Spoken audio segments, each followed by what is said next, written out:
Hello, my name is John Reynolds. On this episode of Extraordinary Life Stories, I'm talking to Jeff Mostyn. Jeff is known throughout the whole of the football community, having been chairman of AFC Bournemouth Football Club until earlier this year. Jeff's story is incredible, from saving AFC Bournemouth from potential financial disaster to guiding the club to the summit of English football, playing in the Premier League. I know Jeff personally as a friend. For a relatively small stature, he has an enormous heart and the warmest of personality. I want to know how someone just so lovely has been able to be so successful and so loved in the world of football that can be so cutthroat and brutal. I also want to know how Jeff has been able to manage the change of identity from chairman of the club for so long and what Jeff is doing now. Because the Jeff I know is not someone that has any plans on retiring anytime soon, if ever. I'm really looking forward to my conversation with Jeff. Jeff, welcome. Thank you. Tell me, who is Jeff Mostyn?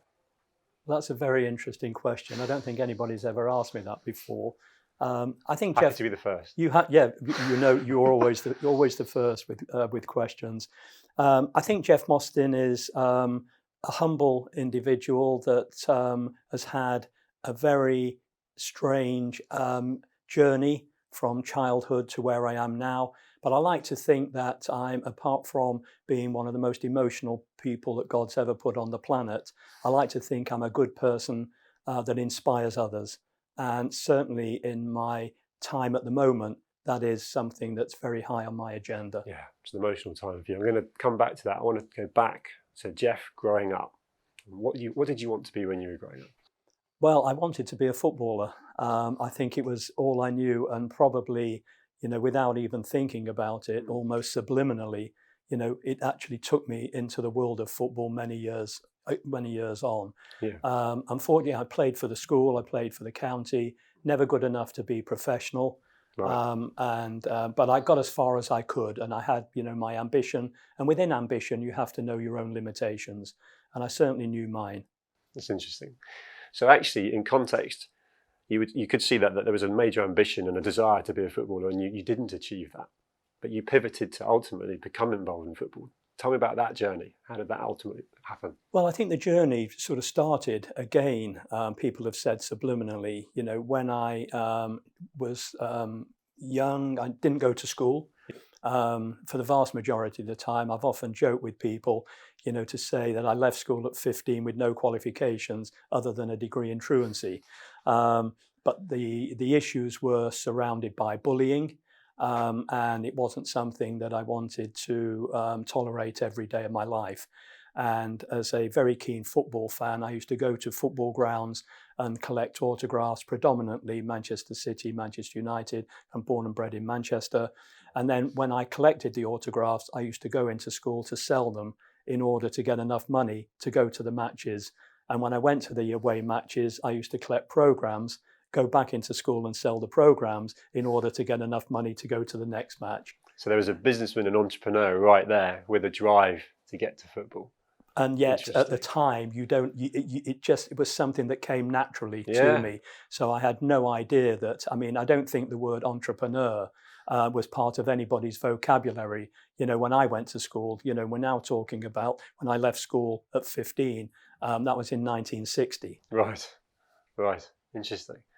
Interesting, because you weren't inspired at school and you were running away from bullying, and yet then you very much channeled the entrepreneurial side that we understand that is now into business.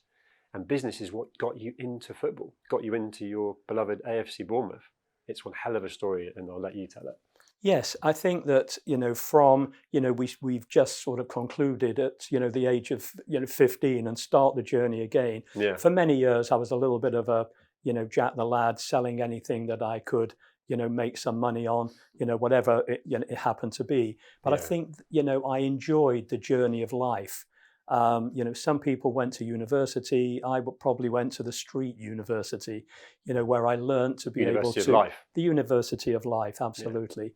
Where I learned to be able to communicate, you know, with people at all levels.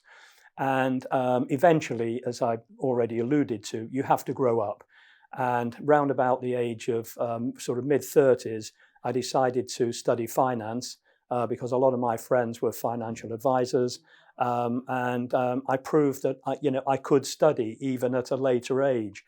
Became a fully qualified financial advisor, and in 1988 I set up a business with two partners from a previous business, where we were all directors of the previous business, but probably ministers without portfolio, because along with the staff we weren't being paid a fair day's pay for a fair day's work. Right. So in 1988, we started our own business, providing financial advice to members of the armed forces on a global basis. And over the next 25 years, we became, one of the leading independent brokers providing financial advice to members of the armed forces. And this gave me an amazing amount of joy and pride, because to be allowed inside the wire, whether it was in the United Kingdom, whether it was in Cyprus, Hong Kong, Germany, Northern Ireland, throughout the Troubles, we were providing a service for people who really deserved it. Members of the armed forces. And I started to learn during that process my love of charity, and now this sort of gift of giving. Sure. My sister developed polio at the age of 13. She was paralyzed from the waist down. And during that period, I'm just sort of, slightly going back on a tangent, I became a little bit of a loose cannon because we were very, very close. But like, you alluded to the fact that, my entrepreneurial skills came out at a very early age, but I didn't realize it was anywhere like her business sense. Also, my love and desire to help people who were not as fortunate as me probably started with my sister and looking after her. Right. So during my time at the armed forces, once every other week, I used to visit the injured soldiers and particular soldiers at Selly Oak Hospital and Queen Elizabeth Hospital in Birmingham, where they were repatriated. The vast majority amputees following the war in Iraq and Afghanistan. Yeah. And there wasn't a single visit. I was one of only a handful of civilians allowed on the wards. And it was incredible. I used to go back to my car and I come back to my emotional, God's most emotional child. I used to literally break down in the car. But I was so motivated by the people that I was talking to, people with multiple amputees who never complained whether they'd lost one limb, two limbs, three limbs. They never complained about what they lost. They concentrated on what they had. That's interesting. It was incredible. And what a driver that was for me. Yeah, inspiration. Totally inspirational. Yeah. I actually interviewed someone called David Butler, who's a triple amputee. And I took him back to 11 years old when the mortar that exploded that blew him to pieces. And I said, would you change anything on that day to allow you to have the life you could have had? And he said, I wouldn't change a thing. The resilience and the strength that he got, was incredible. Whereas there are people that seem to struggle with far less things that have happened to them. But no, I totally get, I can see just sitting here now, the emotional side of it. It's choking me as well. It's amazing how inspirational people can shape your career. And you've gone on to help so many people. The amount of charities, foundations you're involved with and chairman of is probably more than I can name on both my hands. You carry that all the way through your life, right? Thank you. My parents taught me always to say please and thank you and be humble. And I've never got above my station. I bless them both, and I'm sure they're looking down on me now and making sure that I remain humble, because if I wasn't, they'd be throwing bolts of lightning down just to remind me, who I am. I work in, have done in quite an egotistical world of sport. And it's very hard sometimes to keep your feet on the floor.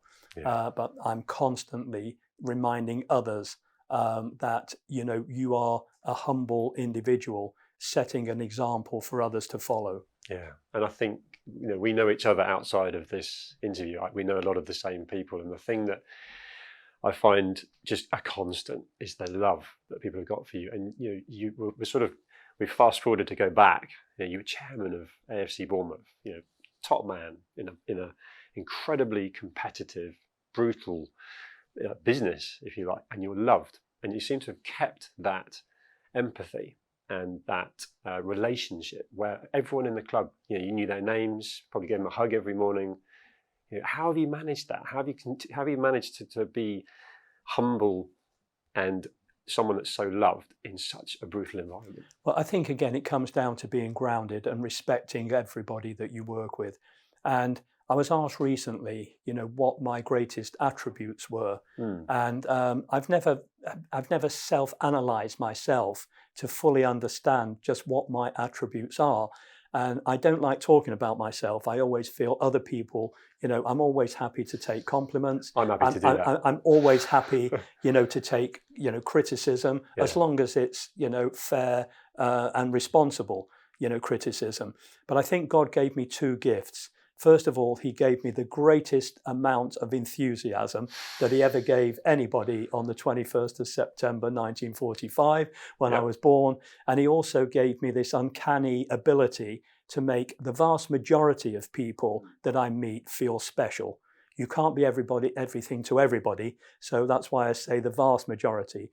And I think that during my tenure at the football club, in particular as chairman, I try to go to every department every day and tell people how valued they were and make them feel special.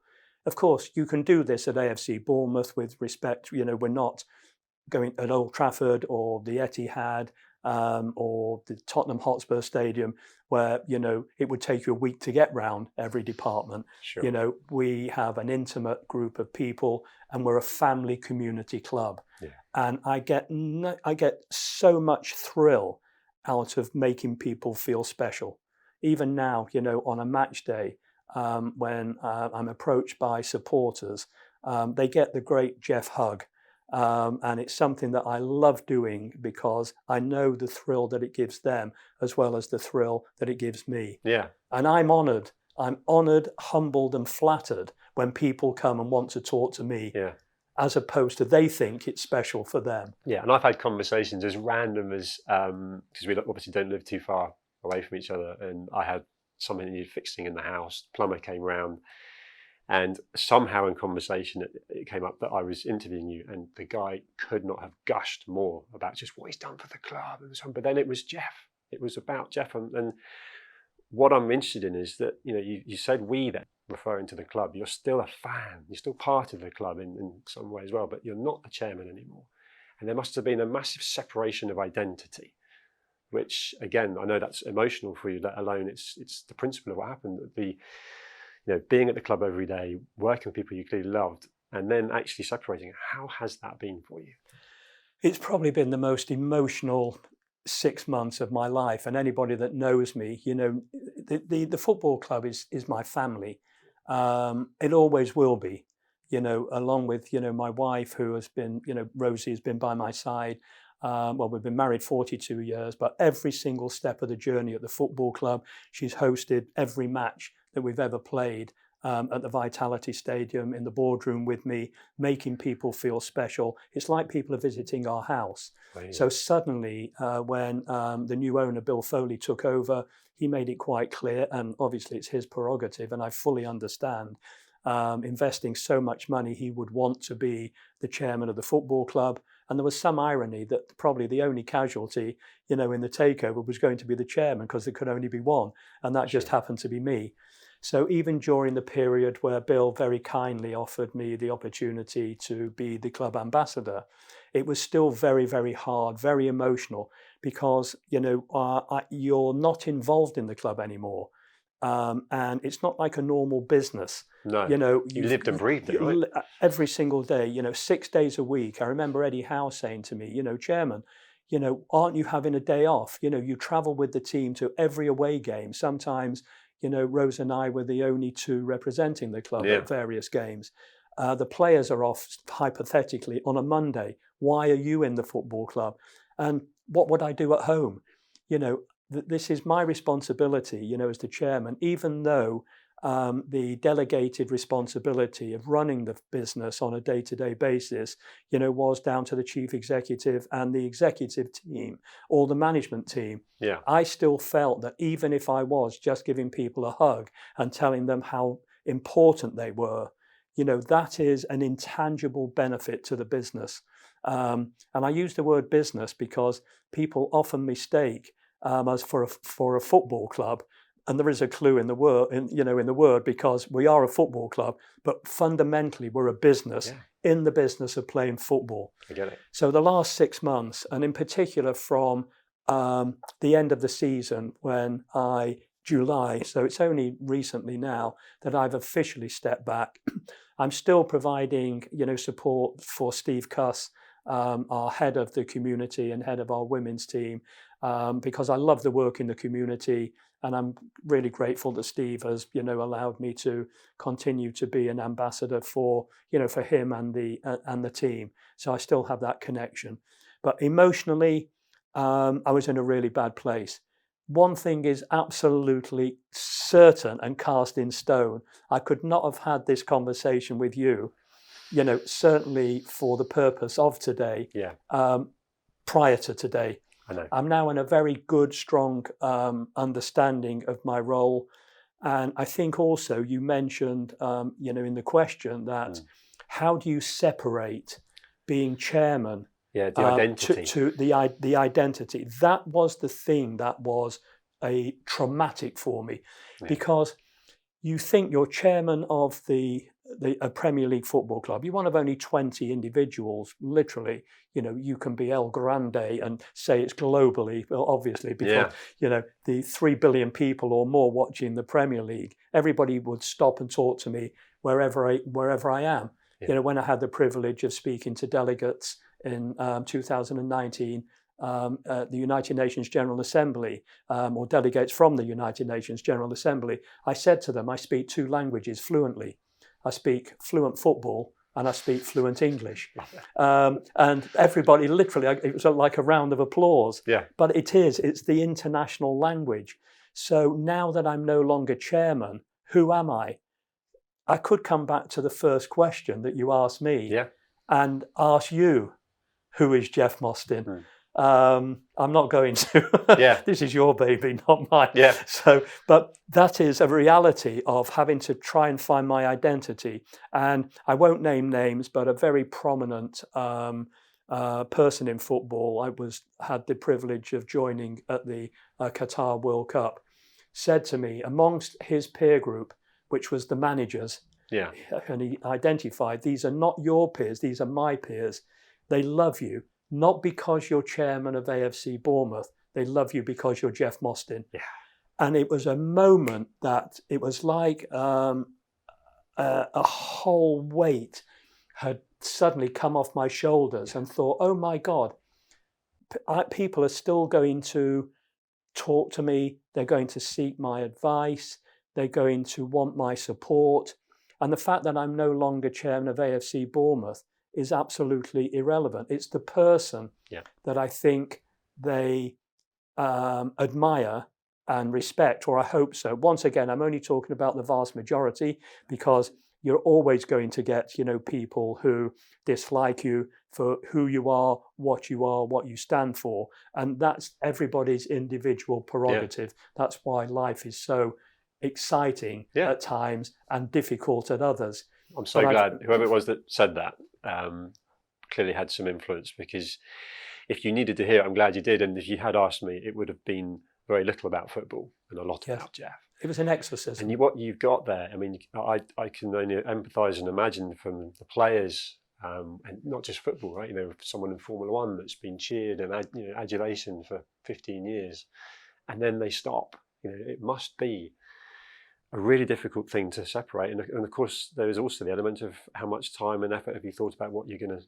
do next. We're actually filming in the Jack studio, JAAQ, Just to Ask a Question, the social media mental health platform. That whole mental health space that we're kind of talking about here, what do you think of Jack? I absolutely love it, and adore it. And, I was honoured again and flattered that, you spoke to me and asked if it's something that I would champion. And, this stems from my time at the football club. So as chairman of the football club, I was also the board equality champion. And I know when we got our advanced equality standard from the Premier League, Garth Crooks was the chair, and he said in all the years that the standard that he has been chairing the standard and the awards, that I was the only Premier League chairman that had actually appeared with our group in front of him. And that showed my passion for equality and EDI. Equality, diversity, and inclusion just flow from me. And I loved the fact that I could make an influence or become an influence at the football club and the community, championing it as chairman of the football club. I now know that I can carry on my work just having stepped back. And what I understood about Jack, I mean, it's incredible, isn't it? When you actually think about mental health, what is mental health? It's just sometimes it's a word that is used in vogue. People actually will, use it as part of their current in vogue vocabulary that we champion mental health. Box. It's a tick, I mean, in every walk of life now, sport in particular, compliance rules. So let's tick that box, But what is it? And probably until I got involved in Jack, I had very little or no idea of the difficulty, hypothetically, that whether it was women suffering from menopause, where would they go? So let's Google menopause. Here we are. We've got 61,000 hits. Which one of those do you choose? Which one's reliable? And reliable, exactly. So first of all, you have to choose one, unless it's been referred to you. As you say, is it reliable, unreliable? And then suddenly, right out of the blue, this dream, where you can just, Google Jack.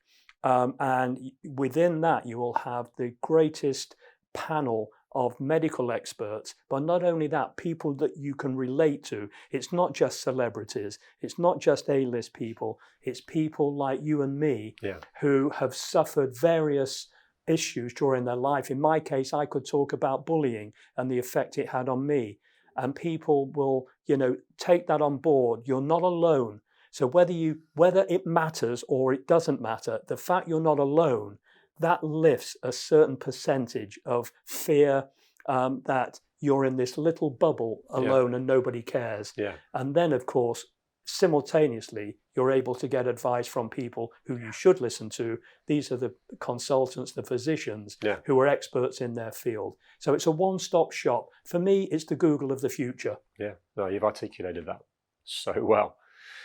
From a mental health point of view, and looking at kind of sport and football, because you've got such a far-reaching influence in view, how have you seen the kind of need for mental health and the implementation of EDI and more HR resources coming in to help? Because there's a crushing scenario where if you're not good enough, you're out in kind of all sort of stages of the sport and across all sport. Have you seen that massively improving and more of a support network in place?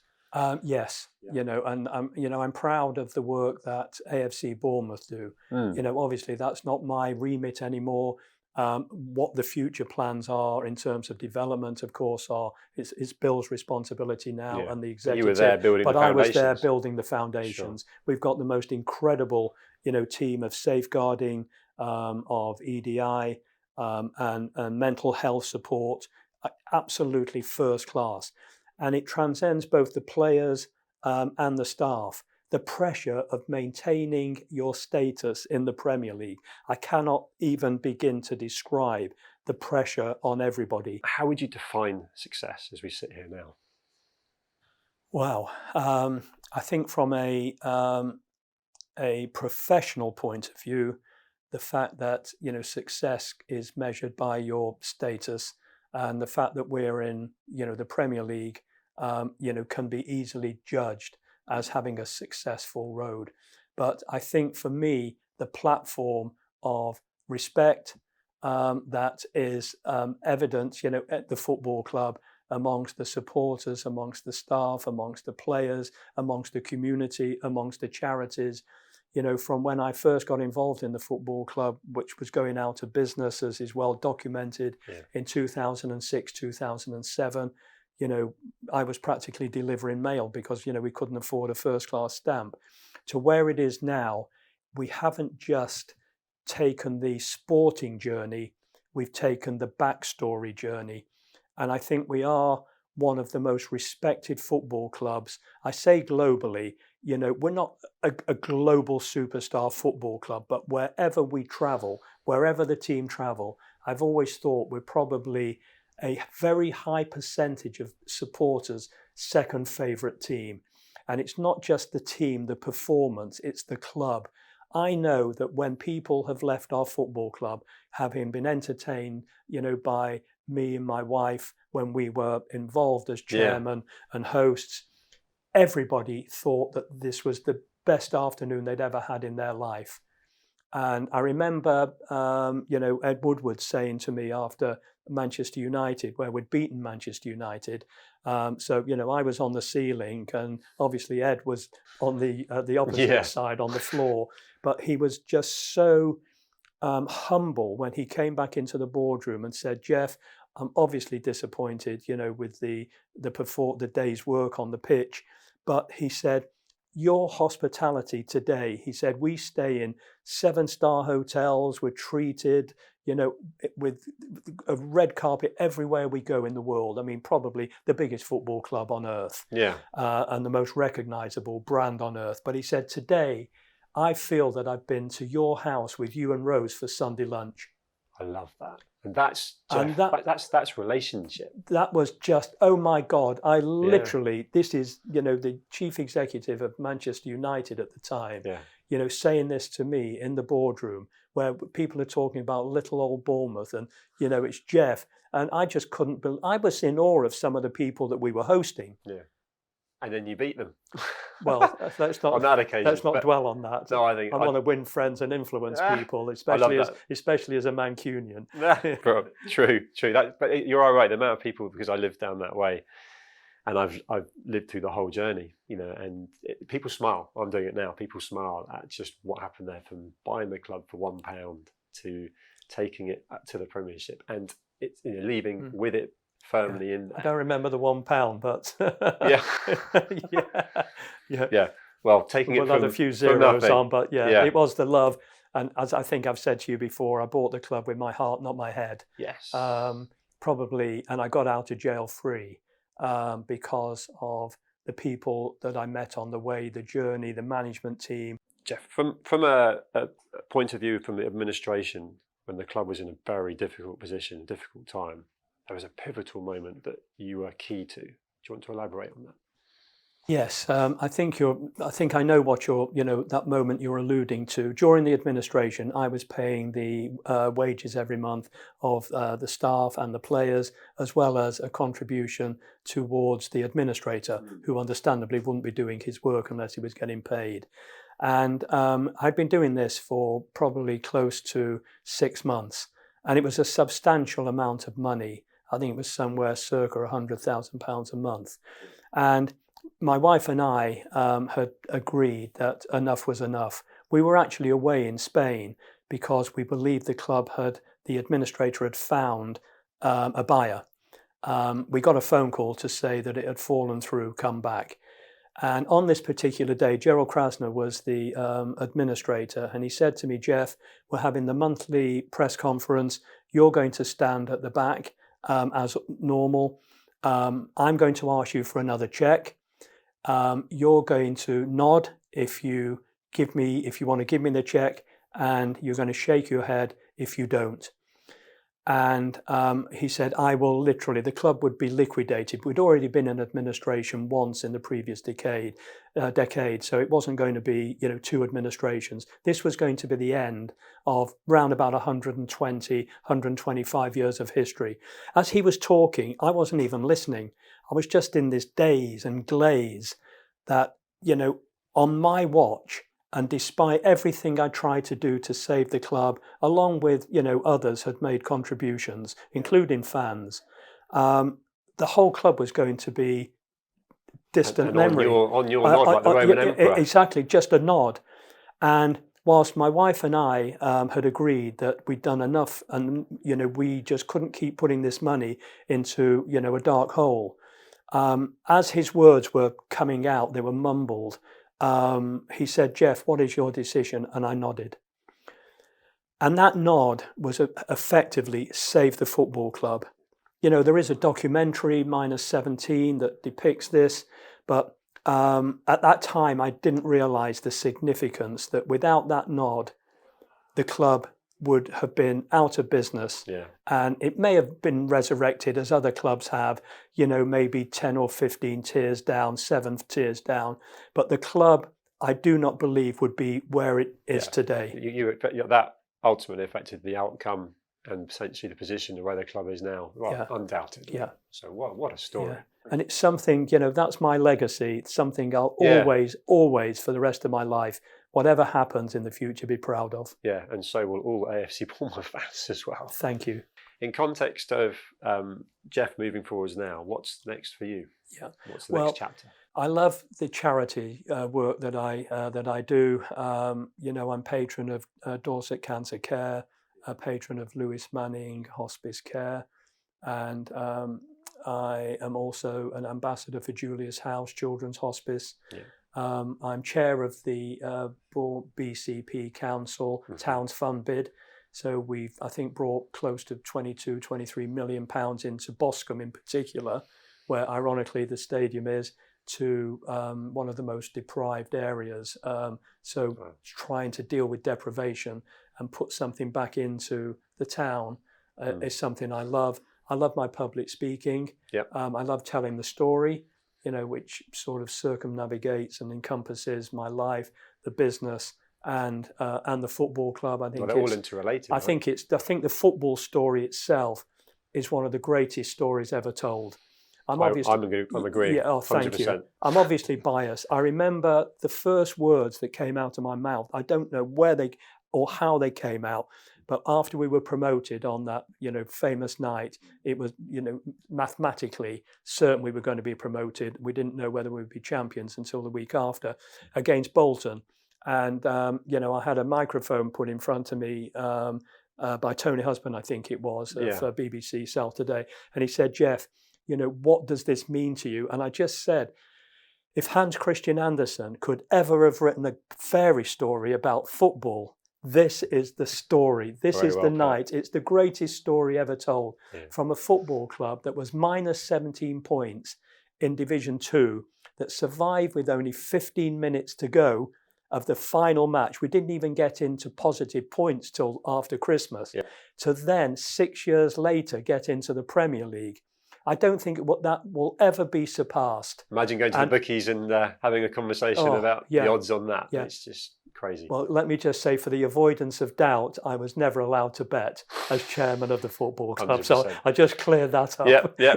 I was definitely not putting words in your mouth. But just in terms of fairy tale, in terms of a great story, that was my point. And it's an incredible story. And you are an incredible man, Jeff. And I really appreciate you. Thank you. Spending time with me today. You're a friend outside of here. You're an inspiration to many, many people, and you're just so loved. So thank you for talking to me. Oh, my goodness gracious. You know, can I just say what an honour, a privilege it's been to be asked, and it's an honour and a privilege to have spent time with you today. Thanks, and Jeff. Thank you for all your love and support. Pleasure. Thank you, Jeff. Thank you. Thank you.